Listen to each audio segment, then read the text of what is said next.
Well, Sally, unfortunately, there are no details announced by Iran. On Sunday afternoon, Iran finally responded to the latest U.S. proposed text for ending the war. The foreign ministry said the response was sent through Pakistani mediation, and Pakistanis have reportedly passed Iran's response to the United States. At the same time, President Masoud Pezeshkian said in a post on his X account that Iran will never bow to the enemy, and if any talk of dialogue or negotiation is raised, it does not mean surrender or retreat.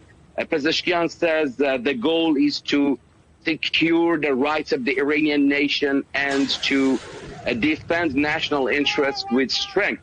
The foreign ministry's spokesperson had previously said several times that Iran's views and considerations regarding the U.S. proposals would be sent only after completing reviews and final conclusions. What Iranian officials have announced so far is that at this stage, negotiations will focus on the issue of ending the war in the region, because this issue is concerning for all regions, for the Iranian nation and for the international community.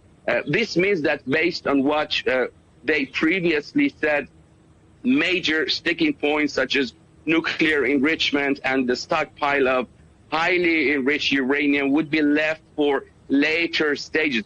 This is something U.S. officials have repeatedly said would not be acceptable. For now, it seems that Tehran is considering the closure of the Strait of Hormuz as a powerful leverage point to push the U.S. not toward an extension of the ceasefire, but toward a lasting to the war. At the same time, Gulf states are reporting attacks allegedly from Iran. Has there been any response to that from Tehran?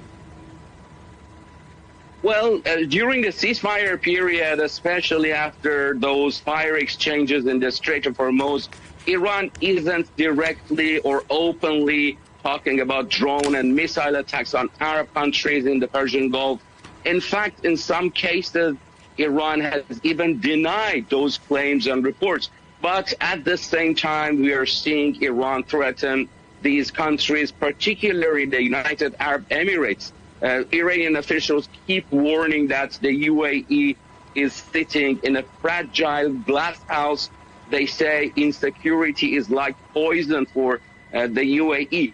So you could say that without naming specific countries, Iran is now signaling that any further attacks on Iran or on Iranian vessels, as you mentioned, would lead to much wider devastation of energy infrastructures across the region.